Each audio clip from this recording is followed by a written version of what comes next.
Seigneur notre Dieu, nous nous confions en toi, nous te prions de garder notre esprit en éveil, de garder notre curiosité par rapport à tout ce que tu nous dis dans la parole.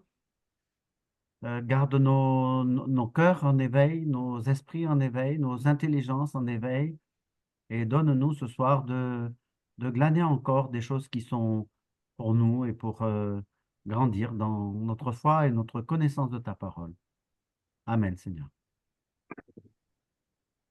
Donc ce soir, on va parler de la tentation du Christ et on va commencer en lire l'une des versions, celle rapportée dans l'évangile de Luc. J'utilise comme souvent la Bible de Jérusalem.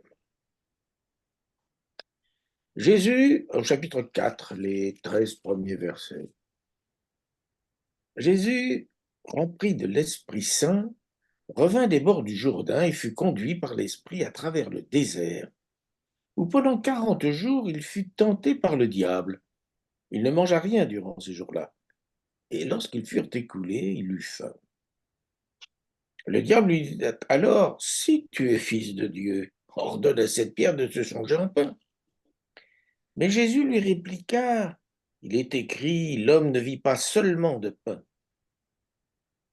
L'emmenant alors plus haut, le diable lui fit voir en un instant tous les royaumes de l'univers, et lui dit, je te donnerai toute cette puissance et la gloire de ces royaumes, car elle m'a été remise, et je la donne à qui je veux.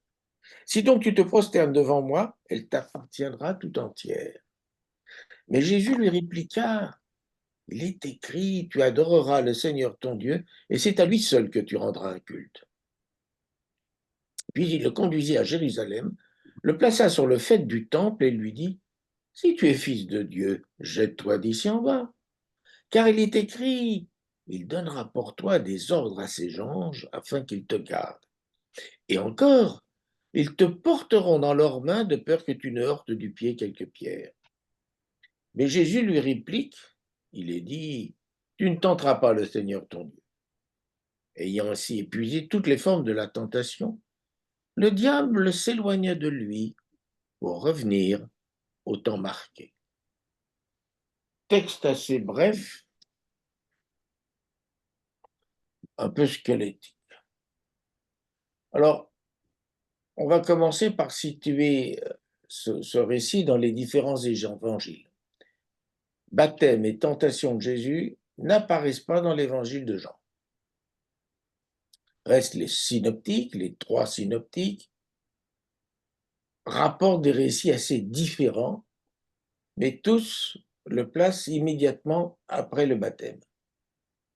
Marc ne lui consacre que 2 versets, Matthieu et Luc sont un peu plus complets et assez proches. Alors Luc, qui s'adresse à des non-juifs, inverse l'ordre des 2e et 3e tentations, telles que rapportées par Matthieu, qui lui s'adresse à des juifs. Et donc Luc met la 3e tentation au sommet du temple de Jérusalem, sans doute pour souligner l'importance de la ville où Jésus terminera son ministère terrestre. On considère généralement que Matthieu et Luc, qui rédigèrent leurs évangiles indépendamment l'un de l'autre, disposaient en gros de 3 sources différentes de l'un à l'autre. D'abord, une source propre à chacun. C'est ainsi que les récits de l'enfance, on a vu ça dans les généalogies de Jésus, les récits de l'enfance, qui sont absents chez Marc, relatent des événements totalement différents chez Matthieu et Luc. Il y a également, Matthieu et Luc ont également pour source l'évangile de Marc, antérieur d'au moins 20 ans, mais aussi ils disposent d'une compilation de récits de la vie de Jésus, inconnue de Marc, qu'on appelle la source, ou Q, de l'allemand Quelle, qui veut dire la source. Cette théorie ayant été pour la première fois émise par des théologiens allemands protestants au XIXe siècle. C'est ainsi qu'on explique le fait que certains récits paraissent rapportés de manière similaire dans ces trois évangiles, alors que d'autres sont relatés différemment chez Marc d'un côté et chez Matthieu et Luc de l'autre. Place de la tentation du Christ au sein de son ministère terrestre. Au verset précédent, Jean-Baptiste a baptisé Jésus, pas chez Luc. En sa qualité de prophète, porte-parole de Dieu, Jean-Baptiste a ainsi oint Jésus, roi des Juifs, selon l'antique tradition. Samuel oignit ainsi successivement Saül et David, intronisant ainsi Jésus, fils de Dieu, ce qui lui fut confirmé par la voix de Dieu lui-même et la réception de son Saint-Esprit dans la nouvelle alliance de la loi dans l'ancienne, Saint-Esprit matérialisé par la colombe. Et, simultanément, en sa qualité de prêtre, descendant d'Aaron par son père comme par sa mère, Jean-Baptiste célèbre aussi le rituel des expiations institué par le chapitre 16 du Lévitique, c'est ce que nous avions vu la dernière fois. Et Jean-Baptiste confesse sur lui toutes les fautes des fils d'Israël et toutes leurs révoltes, c'est-à-dire tous leurs péchés, selon la formule de Lévitique, et les a mis sur la tête de Jésus, en lavant ainsi tout le peuple d'Israël. Conformément à ce rituel, Jésus est ensuite conduit au désert par le Saint-Esprit pour être livré à Azazel, c'est-à-dire le diable. Mais lui parviendra à résister à ses tentations. Pour nous, cette célébration des expiations est la dernière. Jésus ayant définitivement effacé nos fautes par sa mort sur la croix quelques mois plus tard. Ainsi s'éteint la loi de l'ancienne alliance par réalisation de son objectif. C'est ce que dit Jésus quand il dit « Je suis venu accomplir ». Accomplir, ça veut dire remplir, rendre complet. La loi étant complètement réalisée, elle n'a plus d'intérêt.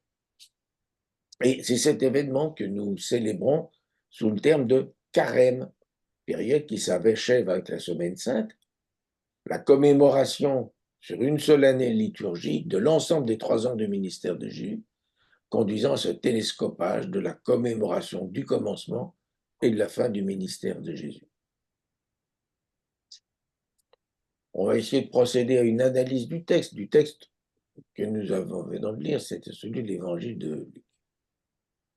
Tout d'abord, Jésus a reçu avec son baptême l'Esprit, et c'est conduit par cet Esprit qu'au retour du Jourdain, il séjourne au désert. De même, c'est avec la puissance de l'Esprit qu'après ce séjour au désert, il retourne chez les siens en Galilée, et sa première prédication dans la synagogue de Nazareth porte sur le premier verset du chapitre 61 du prophète Ésaïe, « L'Esprit du Seigneur est sur moi, parce qu'il m'a conféré l'onction, prophétie dont il s'attribue à lui-même l'accomplissement. » Luc place clairement les 3 premiers moments du ministère terrestre de Jésus sous le signe et le contrôle du Saint-Esprit. Si la suite du récit évangélique nous présente un Jésus apparemment plus autonome de ses décisions, celui-ci ne manque pas une occasion de répéter qu'il est là pour accomplir la volonté de son Père, comme une dernière fois durant la prière solitaire sur le mont des Oliviers qui précède son arrestation. Pourtant que ce ne soit pas ma volonté, mais la tienne qui se réalise. Donc pour Luc, aucun doute, Jésus est bien en mission divine sur terre. Le désert, dans la littérature hébraïque, ce n'est pas un lieu ordinaire, c'est le lieu originel, le champ premier du monde, encore vide et informe. Mais c'est aussi celui à la surface duquel plane le souffle de Dieu et où la parole de Dieu donne forme et vie à toute chose, appelant chacune par son nom. C'est le lieu où se manifeste l'amour premier de Dieu. Les 40 jours de jeûne dans le désert, après un baptême dans l'eau, rappellent les 40 ans de traversée du désert par les Hébreux sortant de la mer Rouge. Plus généralement, on l'avait vu dans une de nos premières causeries, le chiffre 4 symbolise la plénitude humaine et terrestre, c'est-à-dire la stabilité. les 4 points cardinaux de la Terre, carré, les 4 murs de la maison, les 4 pieds de la table. 40 est un renforcement du chiffre 4 qui symbolise, selon qu'il évoque une durée ou un état, la maturation ou la maturité. L'embryon est formé au 40e jour de la grossesse. Le déluge dure 40 jours et 40 nuits, le temps que disparaisse l'ancien monde et qu'apparaisse un monde nouveau. Isaac se marie à 40 ans, les Hébreux séjournent 40 ans au désert avant que Dieu ne les conduise dans un pays ruisselant de lait et de miel. Élie, fuyant la colère de Jézabel, marche 40 jours et 40 nuits jusqu'à la montagne du Dieu Horeb, etc. J'en avais cité un grand nombre à cette époque, puisqu'on avait consacré toute une soirée au nombre 40.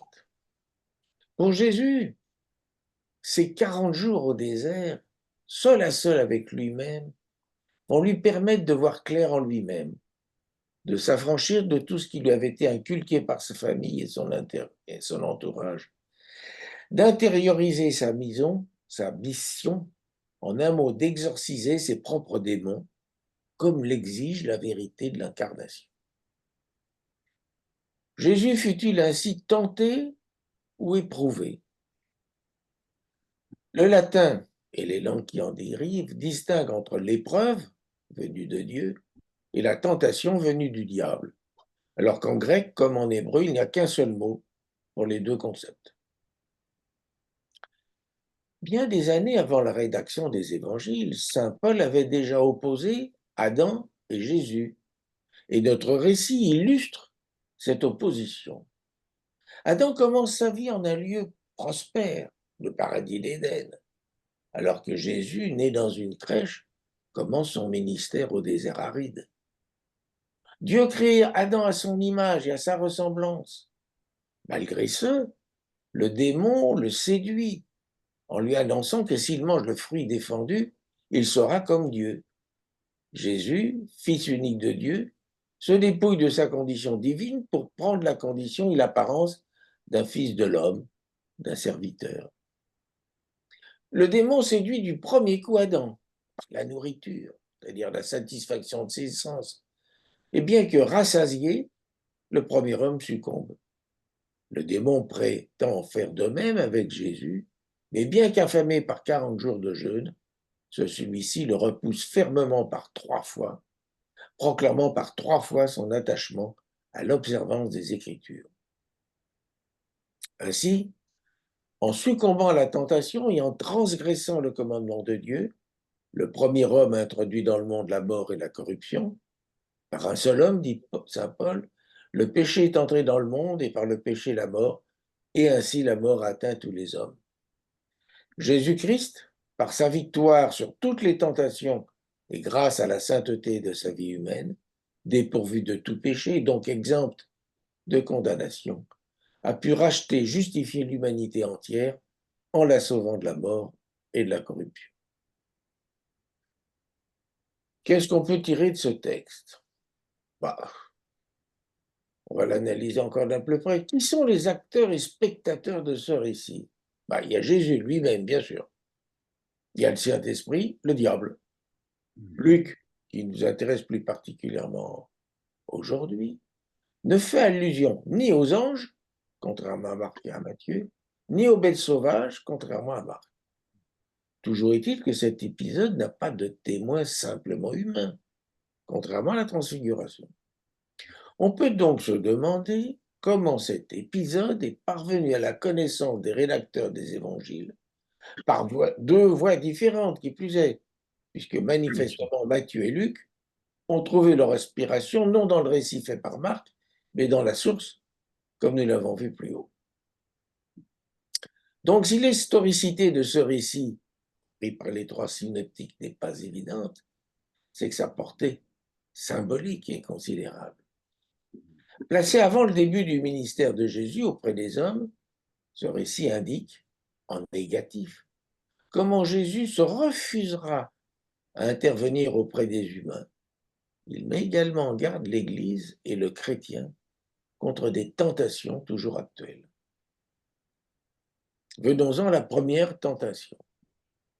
Et la première tentation rappelle celle d'Adam au Jardin d'Éden. Elle porte sur la nourriture et sur la façon dont l'homme doit se nourrir. Le diable propose à Jésus, qui en a le pouvoir par sa nature divine, de transformer une des pierres du désert en pain. Matthieu dit les pierres du désert. Jésus pourrait ainsi se rassasier après 40 jours de jeûne. Et une telle transformation aurait aussi le mérite d'apporter définitivement une solution au problème endémique des famines dont souffraient les populations de cette époque et dont souffre toujours l'humanité actuelle.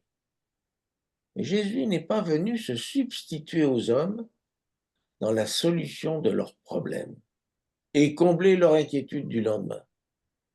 Leur apporter une nourriture purement matérielle ne résoudrait pas ces problèmes, car l'homme ne se nourrit pas seulement de pain. Et d'ailleurs, le livre du Deutéronome, d'où est extraite ces citations, ajoute « mais de tout ce qui sort de la bouche du Seigneur ». Et cette citation renvoie à l'épisode de la manne que Dieu avait donné à manger au peuple d'Israël pendant sa traversée du désert, ce qui pourtant n'avait pas suffi pour que ce peuple ne doute encore de son Dieu tout de suite après. Durant son séjour terrestre, Jésus ne viendra en aide qu'à un nombre très limité de personnes, et le plus souvent à l'occasion d'une rencontre individuelle. Alors bien sûr, il saura, le moment venu, multiplier les pains pour nourrir la foule en face de lui, venue l'écouter, et il partagera son pain lors de son dernier repas avec ceux qui l'entourent. Mais la vocation première de l'Église, comme celle du chrétien, n'est pas de prendre en charge globalement et collectivement toutes les difficultés de l'humanité, mais de proclamer la parole de Dieu, et plus spécialement que le salut, matériel comme spirituel, résulte d'une rencontre avec le Seigneur au travers de l'autre. Alors certes, il n'est pas question de se détourner de son prochain, et l'on juge l'arbre à ses fruits, mais ce que l'on appelle communément les œuvres ne sont que les fruits du salut, et non sa cause. Deuxième tentation. Alors le diable conduit Jésus plus haut. Matthieu dit sur une très haute montagne, et lui fait voir tous les royaumes de la terre. Pour les gens de cette époque, la terre était non seulement carrée, mais plate. Et seuls les obstacles naturels, montagnes, vallées, mers, empêchaient de la voir tout entière. Et à condition de trouver et d'escalader la montagne plus haute que les autres, il n'y avait pas de raison qu'on ne puisse contempler la terre dans son entièreté. Le diable offre à Jésus le pouvoir sur toute la terre et la gloire des royaumes qui la composent. Le diable considère pouvoir offrir ce pouvoir pour la bonne raison qu'il lui appartient, pour lui avoir été remis par la défaillance d'Adam, et qu'il peut donc en disposer comme il l'entend. Ainsi, Jésus pourrait être le Messie temporel et triomphant qu'attend depuis si longtemps le peuple d'Israël et accomplir sa mission sans avoir à subir la passion et la mort. Simple détail, il convient au préalable que Jésus l'adore, c'est-à-dire reconnaisse sa suprématie et se soumette à son pouvoir suprême, ainsi que le fit Adam autrefois. On ne peut dire de façon plus claire que le diable n'a que le pouvoir qu'on lui reconnaît, et que croire que le pouvoir est la source du salut est démoniaque. Certes, toute autorité vient de Dieu, a dit saint Paul, mais le besoin d'un pouvoir terrestre découle de notre infirmité originelle et ne saurait y remédier. Aucune théocratie n'a jamais fonctionné de manière satisfaisante, quelle que soit la divinité dont elle était censée respecter et faire respecter les commandements. Troisième tentation, pour finir, chez Luc, le diable conduit Jésus aux fêtes du temple de Jérusalem et tente de le convaincre que s'il se jette en bas, les anges de Dieu interviendront pour lui éviter tout dommage. Et pour renforcer sa crédibilité, le diable s'appuie pour la première fois sur deux citations des Écritures. Combien de fois les prophètes, puis Jésus lui-même, ont-ils fustigé le peuple d'Israël qui, lorsqu'il ne s'adonnait pas au culte idolâtre, à commencer par celui du veau d'or, restait enfermé dans le respect purement formel de la loi, sans vouloir en comprendre l'esprit. Moi, je tirerai deux enseignements de cette troisième tentation. Le diable aussi connaît les Écritures, et toute personne qui les cite avec aisance n'est pas nécessairement l'envoyé de Dieu. Les Écritures ne nous sont un secours que lorsque nous pouvons nous y référer nous-mêmes, parce que nous avons consacré le temps nécessaire à leur étude et à leur compréhension. Respecter les commandements de Dieu, c'est d'abord faire l'effort de les comprendre. Dieu a voulu que l'homme évolue dans un monde où il puisse prévoir la portée de ses actes et ainsi assumer son libre arbitre. Un univers prévisible, c'est un univers régi par des règles, au premier chef desquelles figurent les lois de la physique. Ainsi, au premier chapitre de la Genèse, Dieu invite l'être humain, homme et femme, dit bien homme et femme ensemble. On considère que l'humain était ambivalent, bisexué, et qu'ensuite il y a une rupture et que toute notre vie, on va essayer de reconstituer cette unité, ce qui justifie les pulsions sexuelles.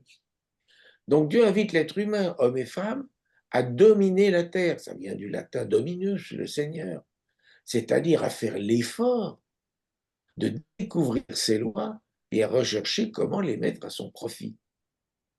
La troisième tentation nous explique clairement que Dieu entend ne pas intervenir dans la vie des hommes en contradiction avec ses règles, miraculeusement ou par magie.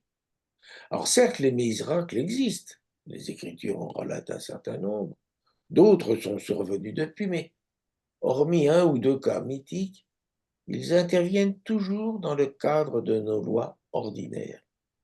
Et le plus souvent, le vrai miracle, ce n'est pas l'événement lui-même, mais la rencontre qu'il a permis.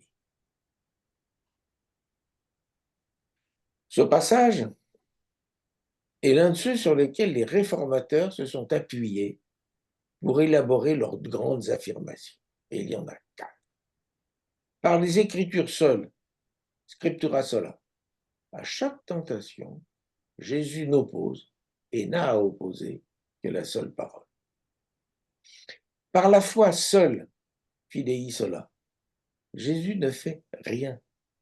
Il manifeste simplement sa confiance en Dieu et son enseignement, car la foi en Dieu, c'est précisément la confiance en sa puissance sans éprouver le besoin de lui en demander des preuves.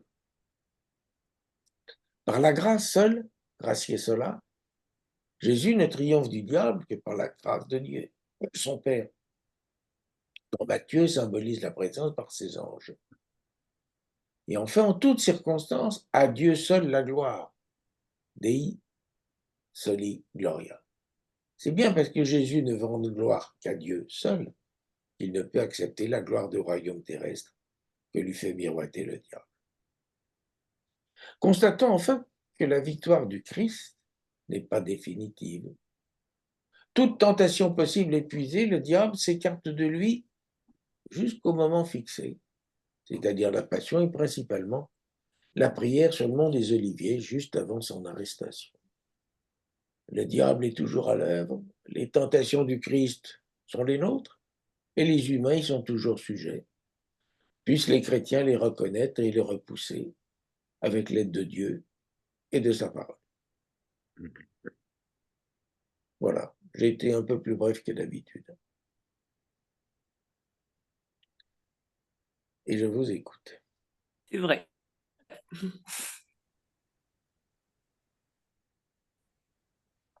En tous les cas, merci à toi, Daniel.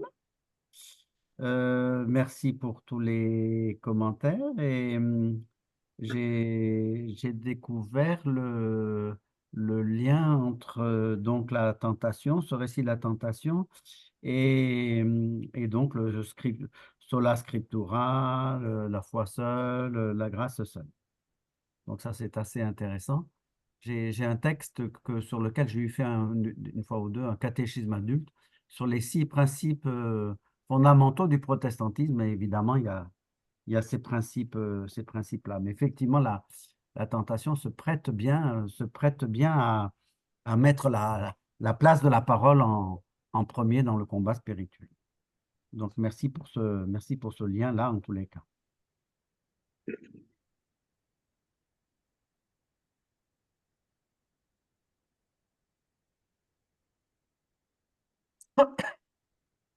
Oui, autre remarque?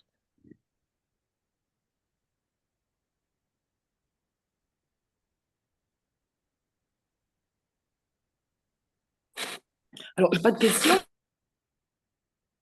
mais j'ai apprécié le déroulement, le développement des choses. Alors, comme je suis peu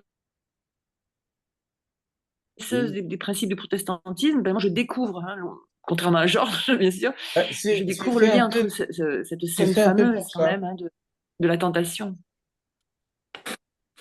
C'est fait Ah, un c'est peu très bien. pour, enfin, lors de ces soirées, on va essayer d'expliquer ce qu'on croit, pourquoi on le croit, et pourquoi on ne croit surtout Mm. pas la même chose que d'autres. Ce qui ne veut pas dire qu'on est hostile, hein, c'est stupide.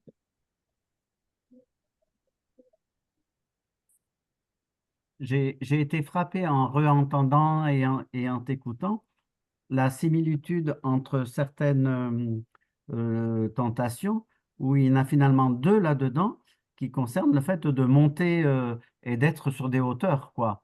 Une fois sur le Oui, temple de Jérusalem, une fois en c'est haut la plus haute montagne. une fois Oui, de la plus haute montagne.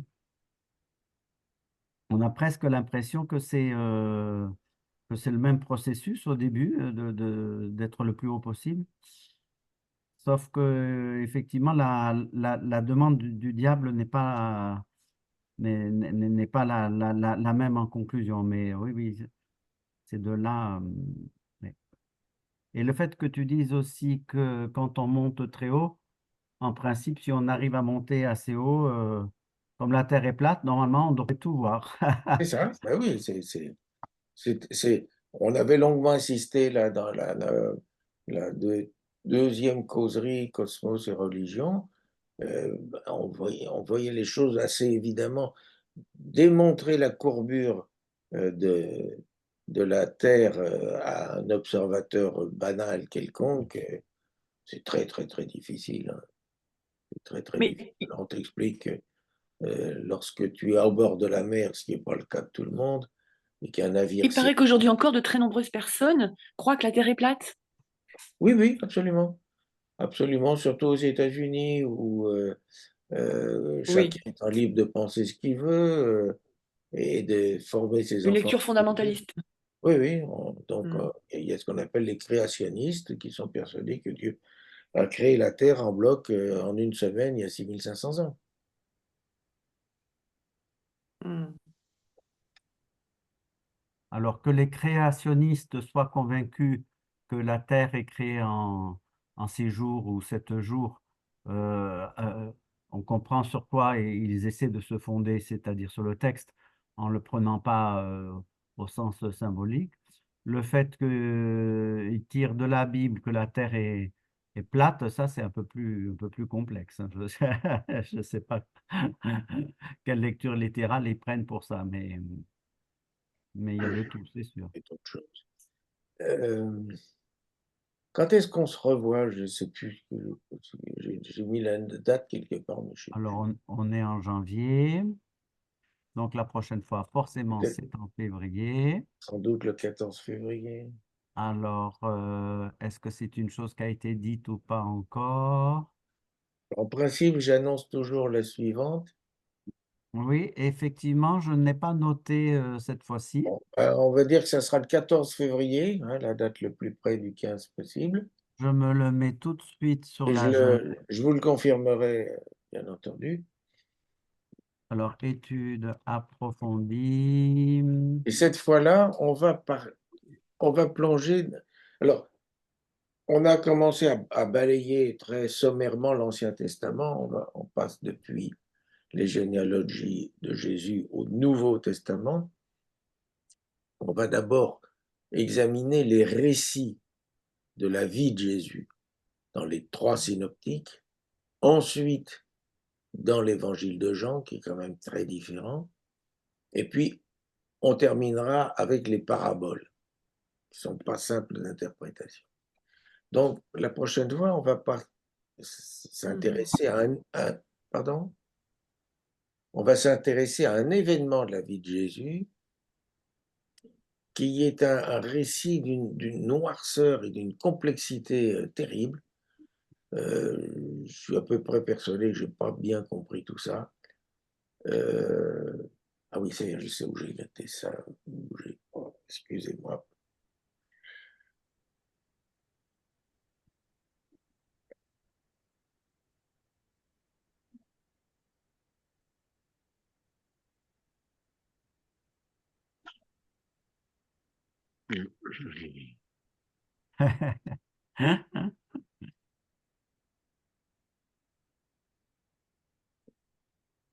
Oui, mercredi 14 février. C'est un récit très très compliqué. C'est l'histoire de la femme hémorroïde. Donc c'est une femme qui a des pertes de sang depuis 12 ans. Et puis la fille de Jaïrus, qui est un chef de synagogue, donc a priori quelqu'un de respectable. Et sa fille est en train de mourir et il sollicite Jésus. Alors on va s'apercevoir qu'il ne faut surtout pas se fier aux apparentes dans ces textes. Et puis on va rappeler que les textes des évangiles, moins les textes de l'Ancien Testament, mais les textes de l'Évangile ne sont pas seulement des récits édifiants et lignifiants pour notre édification. Il y a un caractère polémique très important à l'intérieur du christianisme naissant, mais aussi à l'extérieur, et ça nous donnera l'occasion de faire une présentation du stoïcisme. Voilà. Ça sera, alors ça compensera ce soir, ça sera très long. Si tu veux bien, je me permets de faire une petite annonce pour demain soir. Demain soir, c'est la pause spirituelle et je voudrais partager à la pause spirituelle le thème à partir d'un article que j'ai lu et qui m'a beaucoup plu sur le fait qu'il y a deux choses fondamentales dans notre rapport à la religion. C'est le choix d'une religion à laquelle on appartient ou d'une confession. Mais la deuxième chose fondamentale, peut-être encore plus, c'est le choix de notre rapport à la religion à laquelle on adhère. Voilà, c'est un article qui me plaît beaucoup, Très intéressant. qui parle donc des évangéliques, des libéraux, des traditionalistes, des fondamentalistes. Et voilà, toute une typologie que je vous partagerai en un quart d'heure, puisque le premier quart d'heure des pauses spirituelles, on échange des nouvelles, mais le dernier quart d'heure, on se donne un thème. Généralement un peu plus spirituel, mais là, cette fois-ci, je voulais vous Non, mais c'est faire très intéressant. ce Et c'est partage-là. aussi l'un des buts que je poursuis avec ces causeries, savoir ce que nous sommes. Et ce qui ne nous empêche pas de nous confronter avec les autres. Parce que ce n'est que par cette confrontation qu'on comprend ce que l'on est. Et nous avons la chance d'être dans une église où on a le droit de penser par soi-même. Profitons-en. Et puis, du coup, je profitais quand même un peu pour dire que les 13 et 14 avril, nous avons notre week-end famille annuel, intergénérationnel. Et tous ceux qui veulent le noter, certains d'entre vous, vous êtes plusieurs à m'avoir signalé votre intérêt, mais j'en profite pour le dire largement. Ça sera près de Manosque. On aura certainement un temps commun le dimanche matin avec la paroisse de Manosque. Et on se donnera un thème et ça sera intergénérationnel et interreligieux aussi. Ça concerne un peu le sujet dont on vient de parler. Voilà, donc je peux que vous inviter à réserver cette date. Et le dimanche qui vient, c'est notre culte avec les catholiques, un culte commun. Et pour la première fois, je crois depuis mon arrivée, mais je pense depuis longtemps, la communauté catholique de Notre-Dame-Limite annule la messe et du samedi soir et du dimanche matin à Saint-Antoine et à Notre-Dame-Limite pour participer avec notre culte dans le cadre de la semaine de l'unité ce dimanche. Nous apprendrons 2 chants, nous on partagera nos chants à nous, et donc c'est un peu un petit événement. Voilà, donc j'en profite pour le dire largement. Mhm. Je pense que je peux arrêter l'enregistrement. Moi aussi.